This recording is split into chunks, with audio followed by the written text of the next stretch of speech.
passer, oindre. Et celui qui subit ce rituel, on l'appelle Massa, Massi, c'est-à-dire celui à qui on fait cela. Les prêtres et les rois étaient oints ou frottés, avec de l'huile sacrée ou de l'eau sacrée. Et on disait alors, vous êtes désormais notre prêtre ou notre imam, ou bien vous êtes désormais notre gouverneur. Vous saisissez, c'est comme la cérémonie du couronnement, vous avez la cérémonie de la toge, et maintenant vous avez le rituel de l'onction. C'est ça que ça veut dire, sacré par l'onction. Ben ça y est en grec, traduit en grec, c'est Christos. Christos veut dire sacré par l'onction. Puis, on a supprimé le os. Christos est un peu trop long. Il ne reste plus que Christ. Christ veut dire sacré par l'onction. Celui qui a subi le rituel de l'onction. Les prêtres et les rois étaient sacrés par l'onction. C'est de là que vient le titre de Jésus, que la bénédiction et la paix soient sur lui. Son nom, je le répète, n'était pas Jésus. Son nom était Yeshua, Iso, Isa. Voilà son vrai nom. Lorsqu'il naquit, sa mère ne lui a pas donné le nom de Jésus, parce que le mot Jésus n'existait pas en hébreu. J, la lettre J, n'y était pas. Il est Isus, Iso, Isa, Ishua. Traditionnellement Ishua. Mais les Occidentaux avaient la mauvaise habitude, la manie d'ajouter Jésus là où il n'y avait pas Jésus. Ils étaient atteints de ce qu'on appelle la maladie du J. Ainsi, ils disaient Joseph au lieu de Youssef, Jacob au lieu de Yacoub. Johanna, ils l'appelaient Jean. Là où il n'y a pas un J, ils en ajoutent un.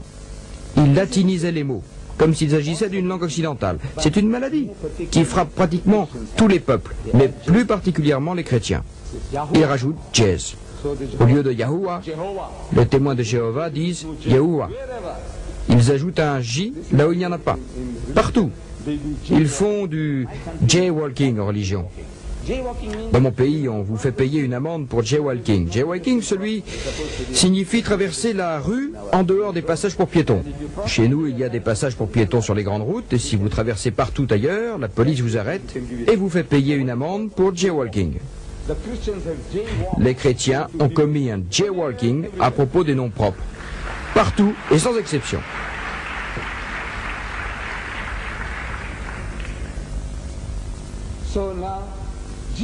Alors, Jésus-Christ, à son second avènement, nous croyons en sa venue prochaine. Pourquoi faire? L'Évangile selon Matthieu nous apprend les raisons de ce second avènement.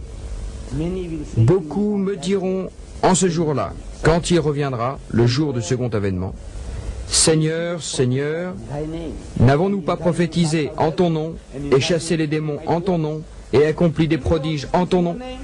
N'avons-nous pas fait toutes ces choses-là en ton nom? Nous avons construit des hôpitaux, des écoles, des universités, nous avons pris soin du pauvre. N'avons-nous pas fait tout cela en ton nom? Et nous avons chassé les démons, nous avons guéri les malades, les aveugles et les lépreux. Ne l'avons-nous pas fait en ton nom? Jésus dit, et pourtant, à ceux-là, ces hommes, ces gens qui disent, nous avons accompli toutes ces œuvres en ton nom. Seigneur, Seigneur, nous l'avons fait en ton nom. Jésus dit, à ceux-là, je confesserai alors, je ne vous ai jamais connu. Éloignez-vous de moi, vous qui avez agi au mépris de la justice. Déguerpissez, et que je ne vous vois plus. Votre sac, allez-vous-en, ordure, je ne vous ai jamais connu. Je demande aux chrétiens, pourquoi vous dira-t-il votre sac? C'est un mot de notre dialecte qui veut dire allez-vous-en. Pourquoi vous dira-t-il allez-vous-en hors de ma vue, alors que vous avez accompli toutes ces œuvres en son nom? Il ne dira pas aux hindous allez-vous-en votre sac, il ne dira pas aux musulmans allez-vous-en votre sac, il ne dira pas aux juifs allez-vous-en votre sac, mais il le dira aux chrétiens, à ceux qui disent Seigneur, Seigneur. Je voudrais savoir pourquoi. Pourquoi vous dira-t-il votre sac? Dites-le-moi. Je n'ai pas de réponse à donner en public. Pourquoi vous dira-t-il à vous? Non pas aux juifs, ni aux hindous, ni aux musulmans, mais à vous. Ces fidèles, vous qui aurez fait ces miracles. Vous faites tous ces miracles, et il vous dira, allez-vous-en. Il reviendra donc pour accomplir une certaine tâche. Mais à son second avènement, à supposer qu'on le reconnaisse, qu'il est Jésus au second avènement, et vous allez l'appeler, vous allez crier Jésus-Christ, Jésus-Christ. Moi je dis qu'il ne vous regardera même pas, parce que de sa vie, il n'a jamais entendu le mot Jésus. Il n'a jamais entendu le mot Christ. Parce que ce sont des mots nouveaux que vous avez inventés. Issa, Yeshua, vous dites Jésus, il ne comprendra pas, il dira, je ne sais pas qui vous appelez. Ainsi, ils ont traduit le mot Messiah par Christ. Christ, un nom qu'il n'a jamais entendu. Pierre, son premier disciple.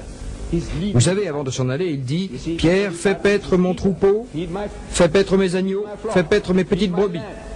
C'est-à-dire, prends soin des autres. Vous êtes le plus âgé, vous êtes le plus mûr, le mieux qualifié pour veiller sur les autres. Pierre, son nom était Simon. Simon Pierre. Vous avez bien entendu? Pierre. Un nom courant parmi les chrétiens. Vous savez, Pierre de sa vie n'a jamais entendu le mot Pierre. Ne le saviez-vous pas? Son nom était Simon. Et Jésus, à un moment donné, vous savez, à cause de son opiniâtreté, il était très opiniâtre, militant, comme les Irlandais. Les Irlandais sont un peuple combatif, un peuple plein de fougue. Alors, il était comme cela parmi ses disciples, le plus militant. Jésus décrit cette qualité en disant, Simon, tu es Képhas. Et sur cette pierre, je bâtirai mon église. Képhas, en hébreu, veut dire rocher. Tu es comme un rocher, tu es Képhas. Képhas veut dire rocher ou pierre. Les chrétiens l'ont traduit par Pétros. Pétros en grec signifie rocher ou pierre. D'où le nom de Pierre. Pierre n'a jamais entendu le mot Pierre. Croyez-moi, c'est comme cela. Je veux bien qu'on me dise, non, vous vous trompez, je veux bien qu'on me corrige, j'en instruis, venez discuter avec moi. Je dis, de sa vie, Pierre n'a jamais entendu le mot Pierre. Il était Simon Képhas. Vous avez traduit Képhos en Pétros. Képhos veut dire rocher ou pierre, Pétros veut dire rocher ou pierre, de cela vous avez forgé le mot Pierre. Que s'est-il passé? C'est une sorte de maladie.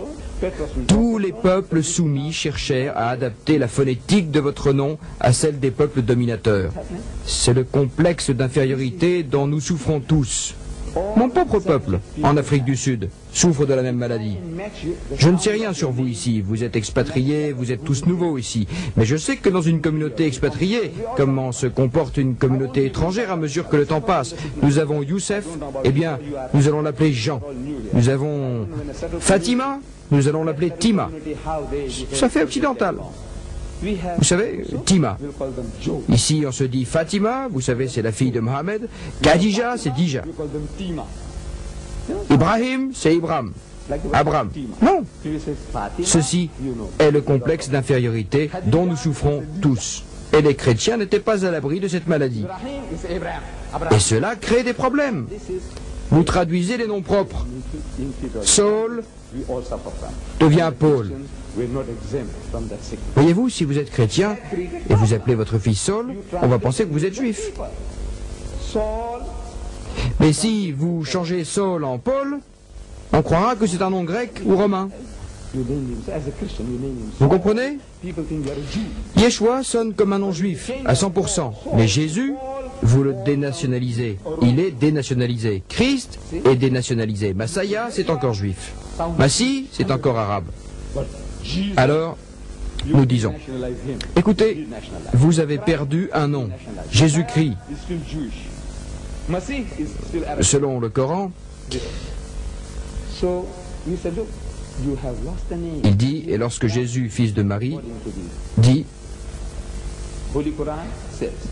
ô fils d'Israël, je suis le messager de Dieu auprès de vous. Je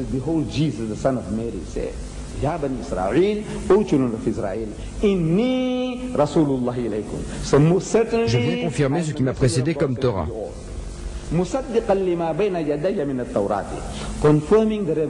Et annoncer la venue d'un messager.